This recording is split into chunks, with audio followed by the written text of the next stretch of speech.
Est-ce que vous avez vu quelqu'un menacer la République? On enterrait Gueye et sa femme. On enterrait Gueye et sa femme. Mais est-ce que vous avez vu quelqu'un menacer la République? Jamais. C'est vous qui menacez.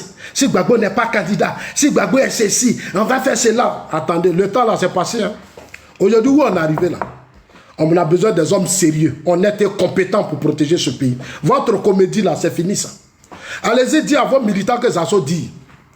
Gbagbo n'est pas sur la liste électorale. Il n'aura rien. Il n'est pas sur la liste électorale. Pourquoi vous n'avez pas occupé toutes les rues d'Abidjan? C'est pour dire que vos militants sont fatigués. C'est-à-dire, malgré tout ce que vous avez fait, les négociations, tout ce que vous avez fait, Gbagbo n'est pas sur la liste électorale. Mais ce n'est pas une affaire de Begré Mambé. C'est pas une affaire, pardon, c'est pas une affaire de Cuibert. C'est la loi, c'est le droit. Si Gbagbo a un problème avec la commission, et comme on appelle, un problème d'inscription sur la liste électorale, mais n'a qu'à prendre ses avocats. Vous êtes des intellectuels et vous faites des choses que je ne comprends pas. Gbagbo a des avocats. C'est vos avocats n'ont qu'à mener le débat. Vous laissez ça et vous venez manipuler toujours les pauvres militants. Ils ont eu quoi sous votre régime? Sous votre régime, ils ont eu quoi? 11 ans de pouvoir, 11 ans de galère, de misère, de pauvreté. Nous, on était là, on a vu. On a transporté le corps de nos amis, on a couru. Ça, qu'est-ce qu'on n'a pas fait? On a eu quoi? Rien. Il n'y a pas quelqu'un parmi vous qui peut nous appeler pour dire, bon, on va mettre ça sur ton compte, demain tu vas faire ça pour toi. On n'a jamais vu ça. 11 ans de pouvoir.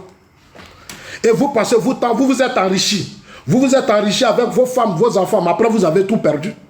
Aujourd'hui, vous pensez que vous allez venir vous rattraper pays où le président Ouattara a construit, Dieu nous a donné des dettes. Chaque jour, on gagne dette. Le président Ouattara fait un excellent travail. On a nos ponts, nos routes. On est en train de bientôt mettre la Côte d'Ivoire sur satellite. Bientôt, on va mettre la Côte d'Ivoire sur satellite. On a fait les infrastructures, ce que vous n'avez pas fait. Dans l'opposition, donnez-moi le pouvoir pour que je vous le rende. Donnez-moi le pouvoir. On vous a donné le pouvoir. On n'a jamais reçu ce pouvoir. On est resté malheureux. On n'a rien eu. C'est vous là qu'on va ramener au pouvoir, vous les gars. C'est sous Ouattara, vous allez venir au pouvoir. Mais est-ce que là-bas, est-ce que vous connaissez le président Ouattara même? Est-ce que lui, il a fait l'Europe. Il a fait l'Europe. C'est quelqu'un qui est bien préparé. C'est lui là, il va se lever. On a quand même Gbagbo là, il va prendre son téléphone. Il va appeler le président de la commission électorale. Il va appeler le ministre de la justice pour mettre le nom de Gbagbo au nom de la paix. Quelle paix? La vraie paix, c'est que Gbagbo accepte de reconnaître qu'il a un problème avec la justice, qu'il se retire. Sanko l'a fait. Au Sénégal, là, Sanko l'a fait. Au Sénégal, Sanko l'a fait. Vous voyez là, Johnny Pachoko, comme il sait que je suis en direct, il allait se mettre en direct. Pour vous distraire.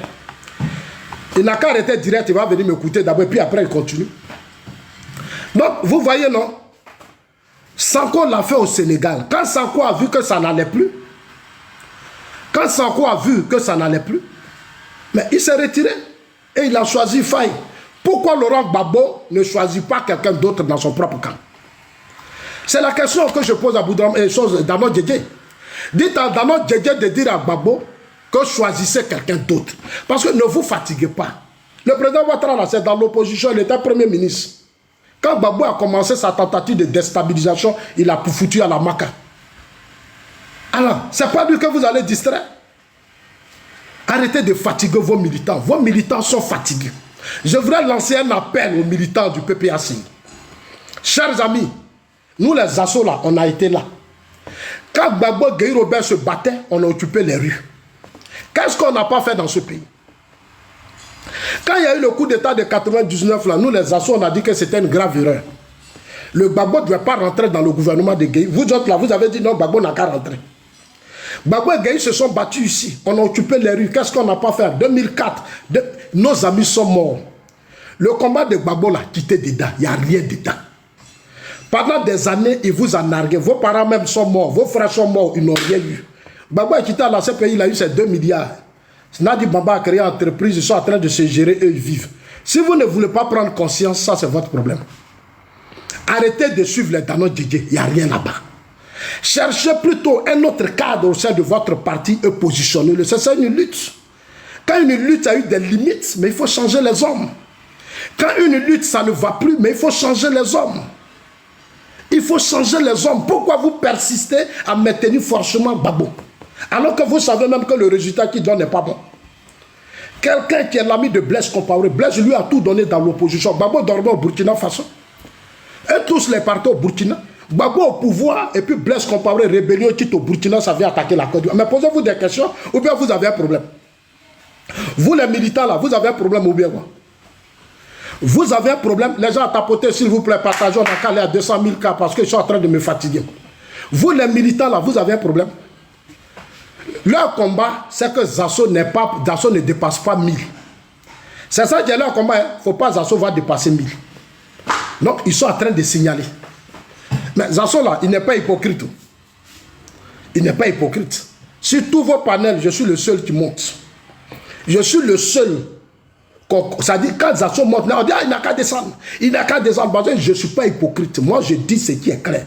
Je suis dans un pays ici, là. Ici, les enfants, là, quand je vais dans les administrations, souvent quand je vais dans les banques, là, quand j'oublie, il y a des enfants qui me recadrent. Il a 25 ans, 23 ans, 30 ans. Et puis il me dit non, monsieur, c'est comme ça. Monsieur, c'est comme ça. Monsieur, c'est comme ça. Moi-même, quand j'arrive à la maison, je suis fâché et puis je sors. Quand j'arrive à la maison, je m'assois, je dis, un enfant comme ça, moi, il parle comme ça.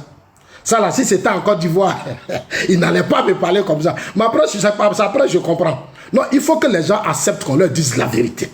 C'est par la vérité qu'on peut construire ce pays, qu'on peut faire de ce pays un grand pays. Il faut que chacun reconnaisse ses faiblesses. Quand tu as des problèmes avec la justice, il faut reconnaître que tu as des problèmes avec la justice. Tu fais à toi tes amis, tu fais à soi tes amis, tu te retires. Ce n'est pas parlable. Ça montre que toi, tu aimes le pays et que tu es démocrate. Et c'est ce que je dis toujours à Laurent Gbagbo. Si Laurent Gbagbo persiste, ça dit que lui, il persiste à déstabiliser le président Ouattara, à se venger. Il faut qu'il sorte de cette logique de vengeance avec son entourage. Parce que leur combat là, j'ai écouté Katina, j'ai écouté Damana Picard, j'ai écouté les coups justes. Ils veulent se venger du président Ouattara. Ils veulent arrêter le président Ouattara, ils veulent le mettre en prison, ils veulent l'amener à la CPI. C'est ça leur combat. Hein? Mais Dieu ne va pas vous permettre cela. Depuis 15 ans, il a protégé le pays, il est là, il est tranquille. C'est Dieu qui est dedans. Vous allez beau faire, vous allez vous taper la tête. Vous allez beau faire, vous allez vous taper la tête. Vous allez beau faire, vous allez vous taper la tête. Ça fait combien d'années on est là? Gueye a commencé, Bédi est rentré dedans, Bédi a commencé, Gueye est rentré dedans, Babou est rentré dedans, Soro est rentré dedans, les Blé Goudé sont rentrés. Ils sont où? Ils sont où? Ils sont où? Il est important que chacun de vous prenne conscience. Il faut que les militants du PPACI comprennent que les temps ont changé. Les temps ont changé. Nous, là, on a soutenu Gbagbo. On a soutenu Gbagbo, on a soutenu Gueye ici quand il a occupé les rues, quand Gueye a fait son coup d'État. Beaucoup d'entre vous ont dansé, mais Gueye est parti. Si Gbagbo est parti, ça fait quoi? Qu'est-ce que Gbagbo va apporter à la Côte d'Ivoire? On va revenir à Thiam. Donc, je vais dire à Dano Djedje, on va revenir maintenant